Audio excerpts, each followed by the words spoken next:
Muy buenos días. Un cordial saludo. Doy gracias a Dios por la oportunidad de conectarse en esta hora con este devocional. Dios Todopoderoso le bendiga y le guarde. Que ponga en usted el deseo de buscarle y conocerle. Deseo que el Espíritu Santo abra nuestro entendimiento para comprender el propósito de Dios en nuestras vidas. Con ustedes, Pilar Rocío Guerra Gutiérrez. Y en los 2 últimos días hemos estado tratando el tema ¿Cómo vive usted la pandemia? Y hoy finalizamos aprendiendo cómo depender totalmente de Dios. En primer lugar, ser dependiente significa estar bajo el dominio o autoridad de otra persona, necesitar del auxilio o protección de ésta. Y por tanto, se hace necesario pensar de quién depende mi vida, sobre todo en estos momentos de angustia y temor. Para la sociedad, la confianza y la dependencia está basada en los bienes materiales, en la capacidad de tener y adquirir para la satisfacción de las necesidades, así también en depender de otras personas, de tal manera que algunos viven esperando la aprobación y protección de otros para sentirse bien. Y poco a poco se ha ido apartando la idea de que necesitamos de Dios. Sin embargo, nuestro Señor Jesús nos asegura en el Evangelio de Juan capítulo 15 versículo 5 lo siguiente. Dice el Señor, yo soy la vid, vosotros los pámpanos. El que permanece en mí y yo en él, éste lleva mucho fruto, porque separados de mí, nada podéis hacer. Jesús se nos presenta en este pasaje como la vid verdadera, es decir, como el tronco principal de una planta, y a nosotros como a los pámpanos, es decir, sus ramas. Y sabemos que para que una rama dé fruto debe permanecer en su tronco, del cual es alimentada y sostenida para que pueda dar frutos. Y luego finaliza con una afirmación que lo resume todo, porque separados de mí nada podéis hacer, queriendo decir que el hombre para ser salvo necesita de Jesús. Pero además entendemos que aunque por más que nos esforcemos por hacer las cosas bien a nuestra manera, y si actuamos fuera de su voluntad, nada nos saldrá bien, pues solo daremos buenos frutos si permanecemos en él. Así, el dar frutos representa esos rasgos que identifican a aquellos hombres y mujeres que permanecen en Dios. Si usted observa los árboles, usted reconoce a aquellos que dan buenos frutos, porque son deliciosos, son de buena fuente de alimentación, además de ser hermosos a la vista, sin ningún tipo de plagas ni manchas, de tal manera que usted los come con la certeza que les serán de bendición. Como también, cuando usted ve un árbol que da frutos malos, sabemos que no se pueden consumir, que nos pueden hacer daño, porque tienen plagas, están enfermos y producen frutos insípidos o de mal sabor, y con una apariencia que no provoca comerlos. Por tanto, ¿cómo sabemos si realmente vivo una vida dependiente de Dios? Nuestro Señor Jesús en Mateo 7:15 nos dice, por sus frutos los conoceréis. ¿Y a qué frutos se refiere nuestro Señor? Pues bien, la vid como planta produce uvas, pero los frutos a los que se refiere el Señor son los frutos del Espíritu Santo. Según el libro de Gálatas, en el capítulo 5, versículo 22, los frutos del Espíritu Santo son amor, gozo, paz, paciencia, benignidad, bondad, fe, mansedumbre, templanza. Y contra tales cosas no hay ley. Pero los que son de Cristo han crucificado la carne con sus pasiones y deseos. Si vivimos por el Espíritu, andemos también por el Espíritu. Asimismo, también dice la palabra de Dios acerca de los frutos de la carne, es decir, de aquellos pámpanos que no hacen parte de la vid verdadera. En el versículo 20 dice, y manifiestas son las obras de la carne, que son adulterio, fornicación, inmundicia, lascivia, idolatría, hechicería, enemistades, pleitos, celos, iras, contiendas, disensiones, herejías, envidias, homicidios, borracheras, orgías y cosas semejantes a esta, acerca de las cuales os amonesto, Como ya os lo he dicho antes, que los que practican tales cosas no heredarán el reino de Dios.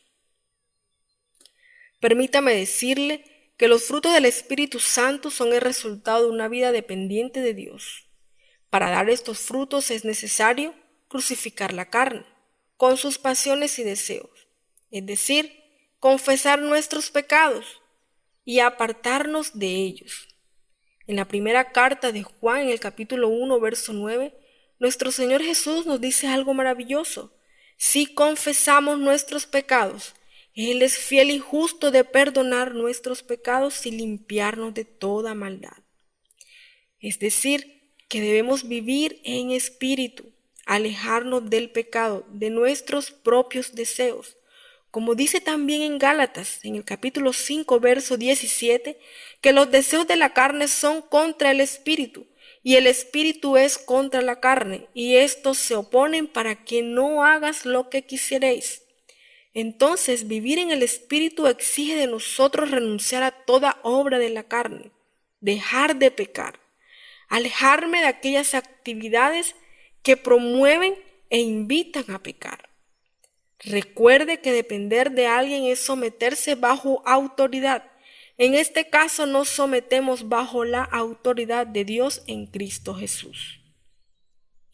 En cuanto a los frutos de la carne, desafortunadamente por nuestra naturaleza pecaminosa, son los más promovidos en la sociedad a través de la música, programas de televisión, y son fácilmente aceptados entre las personas.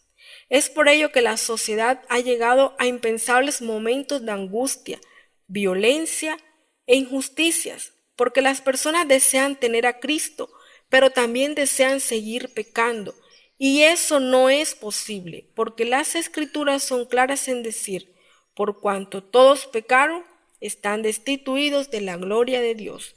Esto es en Romanos 3:23. Ahora, para tener una vida que depende de Cristo y producir los frutos del Espíritu Santo, es importante alimentar su fe, pero no cualquier fe, sino una fe en Dios a través de nuestro Señor Jesús. Pero no se puede tener fe y depender de alguien a quien no conocemos. Por eso, para desarrollar la confianza y obedecer con amor a Dios, es necesario desarrollar algunos hábitos. En primer lugar, debemos escudriñar las Escrituras. Dice en Juan capítulo 5, verso 39, pues ella da testimonio de mí, dice el Señor, y además nos permite relacionarnos con Él. En el Salmo 119, en el versículo 105, dice, lámpara es a mis pies tu palabra y lumbrera mi camino. Por tanto, desarrollar el hábito de la lectura de la palabra de Dios es necesaria, pues tiene a su disposición una guía para enfrentar cada momento de su vida, pero sobre todo le permite conocer la voluntad de Dios. Luego de leerla y estudiarla detenidamente, el Espíritu Santo le va enseñando a aplicarla durante cada circunstancia de la vida. Pero recuerde, cada vez que inicie una lectura de la palabra, pídale a nuestro Dios que el Espíritu Santo les guíe. En segundo lugar, el hábito de orar. La oración es el canal que Dios nos dejó para comunicarnos con Él. Jesús dio testimonio de la importancia de la oración y además nos enseña en la primera carta a los tesalonicenses, en el capítulo 3, versículo 10, dice, orando de día y de noche, con gran insistencia para que veamos vuestro rostro y completemos lo que falta a nuestra fe. La oración es el hábito que todo verdadero creyente debe practicar. Entre más oramos, más alejados nos mantenemos del pecado. Como lo dijo nuestro Señor Jesús, en Mateo 26:41, le decía a sus discípulos, velad y orad, para que no entréis en tentación.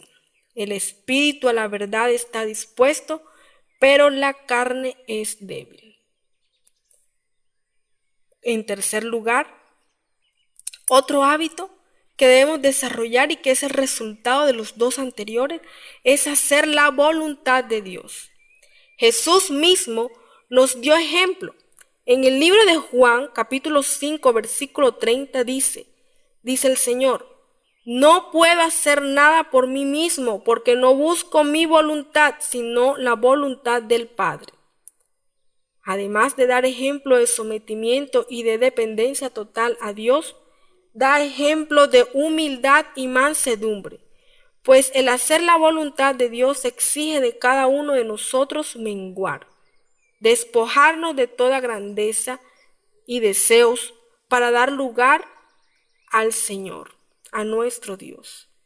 Finalmente, amados hermanos, apreciados oyentes, dice las Escrituras en el libro de Jeremías, capítulo 7, versículo 15, lo siguiente: así ha dicho Jehová, maldito el varón que confía en el hombre y pone carne por su brazo y su corazón se aparta de Jehová. Será como la retama en el desierto.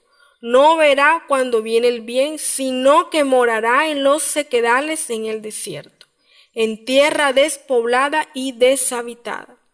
Bendito el varón que confía en Jehová y cuya confianza es Jehová, porque será como el árbol plantado junto a las aguas, que junto a las corrientes echará sus raíces, y no verá cuando viene el calor, sino que su hoja estará verde, y en el año de sequía no se fatigará ni dejará de dar frutos.